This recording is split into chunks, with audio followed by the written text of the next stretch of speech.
اسلام دنیا کا بہترین مذہب اور مسلمان۔ اسلام دنیا کا بہترین مذہب ہے اور اس کے ماننے والے مسلمان بدترین لوگ ہیں۔ یہ عالمی شہرت یافتہ دانشور جارج برنارڈ شاہ کا قول ہے۔ جہاں تک موصوف کے قول کا پہلے حصے کا تعلق ہے، یعنی اسلام دنیا کا بہترین مذہب ہے، وہ ماضی اور حال کے پہلے غیر مسلم دانشور، فلسفی یا شاعر نہیں ہیں جنہوں نے اس حقیقت کا واضح اعتراف کیا ہے، بلکہ غیر مسلم دانشوروں، فلسفیوں، سیاستدانوں اور عام شہریوں کی ایک طویل فہرست ہے جنہوں نے اسلام کے بارے میں اس طرح کے خیالات کا اظہار کیا ہے۔ اللہ کے فضل و کرم سے ہم یہ کہنے میں حق بجانب ہیں کہ یہ وہ جادو ہے جو ہمیشہ سر چڑھ کر بولا ہے۔ البتہ جہاں تک ان کے قول کا دوسرا حصہ امت مسلمہ کے بارے میں ہے، اسے جزوی طور پر ایک وقتی حقیقت تسلیم کرنا ہوگا۔ ہمارا وقتی حقیقت سے مراد یہ ہے کہ گزرتے ہوئے زمانے میں یہ کہنا کبھی درست اور کبھی غلط ہوگا، لیکن آج کے دور میں اگر امت مسلمہ پر نظر ڈالی جائے تو ہمیں اعتراف کرنا ہوگا کہ بات غلط نہیں ہے۔ لیکن ایسے دانشوروں کو بتانے کی ضرورت ہے کہ ایک قرون اولیٰ کا مسلمان بھی تھا جو اسلام کا حقیقی عکس تھا۔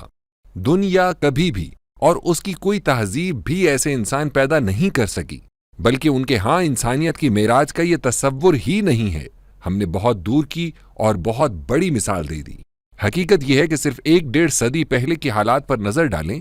بزرگ بتاتے ہیں کہ ہندوستان میں اگر کسی مسلمان کا جھوٹ سامنے آتا تھا تو غیر مسلم کہتے تھے، دیکھو مسلمان ہو کر اس نے جھوٹ بولا، کیونکہ مسلمان کا جھوٹ بولنا ناممکن تو نہیں تھا، البتہ انتہائی غیر متوقع ہوتا تھا اور ایک غیر معمولی معاملہ ہوتا تھا۔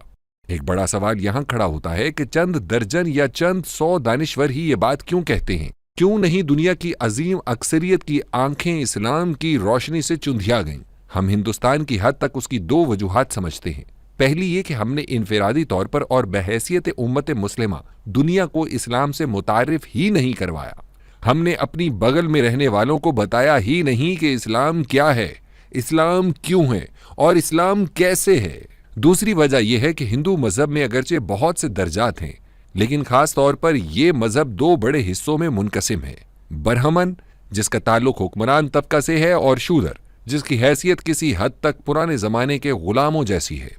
برہمن تمام دنیاوی مفادات مذہب کے نام پر لیتا ہے، لہٰذا اس نے اپنی دنیا بنانے، سنوارنے اور پختہ کرنے کے لیے ہندوازم پر مکمل گرفت رکھی ہوئی ہے، اور آج وہ راج کر رہا ہے۔ شودر کی زندگی جانور سے بدتر ہے اور اس کا کام ہے اپنے مالکوں کو ہر قیمت پر خوش رکھنا، لہٰذا دین و مذہب اس کی سوچ کا حصہ ہی نہیں۔ وہ تو سر اٹھا کر آسمان کی طرف بھی نہیں دیکھ سکتا، لہٰذا اس بیچارے کا کیا قصور؟ وہاں تو جسم و جان کے رشتے کو برقرار رکھنا ہی واحد مسئلہ ہے۔ ہم کہنا یہ چاہتے ہیں کہ اسلام کی عظمت کی داستان اگر محدود رہی تو یہ ہماری طرف سے غیروں کو انفرادی اور اجتماعی سطح پر دعوت نہ پہنچانے کا نتیجہ تھا، وگرنہ اسلام تو فطرت کی صدا ہے۔ پھر یہ کہ اس کا تعلق انسانیت کے شرف سے ہے۔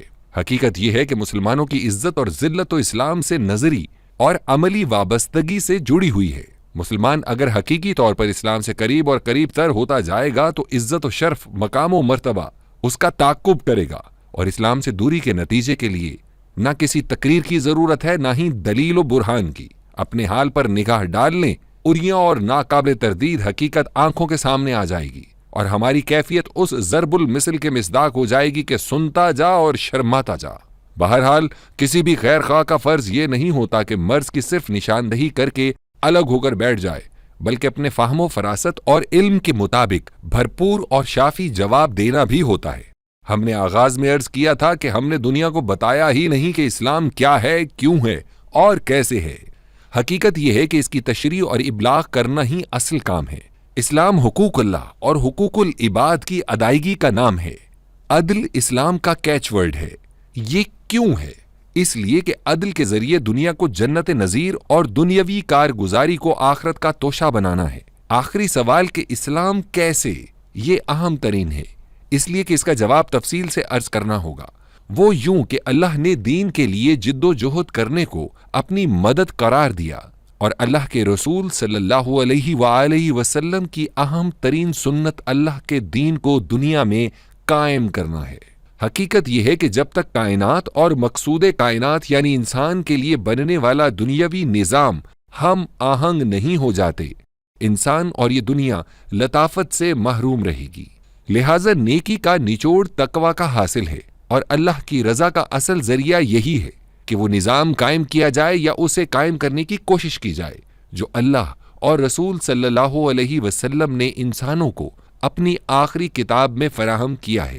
انفرادی نیکی عادلانہ نظام اجتماعی کے قیام کے لیے یقیناً اس سے بھی زیادہ ضروری ہے جتنی اکھاڑے میں اترنے والے پہلوان کے لیے جسمانی ورزش اور اچھی خوراک، لیکن اکھاڑے میں اترے بغیر دشمن کو زیر نہیں کیا جا سکتا۔ غار ہرا، دار ارکم اور شب بھر کی سجدہ ریزی نے حضور صلی اللہ علیہ وسلم اور صحابہ کرام رضی اللہ عنہم کو وہ قوت بخشی کہ انہوں نے بدر و حنین میں جزیرہ نمائے عرب کی کایا پلٹ دی۔ یہ لازم و ملزوم ہے۔ آج ضرورت اس امر کی ہے کہ امت مسلمہ خصوصاً مسلمانان پاکستان کے اچھے اور نیک لوگ باہم جڑ جائیں اور اسلامی نظام کے قیام کے لیے ایک شخص کے ہاتھ پر بیعت کریں اور اپنے سر پر مسلط باطل نظام کے خلاف جہاد کے لیے میدان میں نکلیں۔ مسئلہ یہ ہے کہ آج کا مسلمان بھی اسلامی نظام کا مطلب صرف چور کا ہاتھ کاٹنا، شرابی کو کوڑے مارنا سمجھتا ہے، لیکن اصل میں آج کے انسان کو اسلامی نظام کے ثمرات بتانے کی ضرورت ہے۔ یہی نظام جس میں ریاست ہوگی ماں جیسی کا تصور حقیقت میں ڈھل جائے گا۔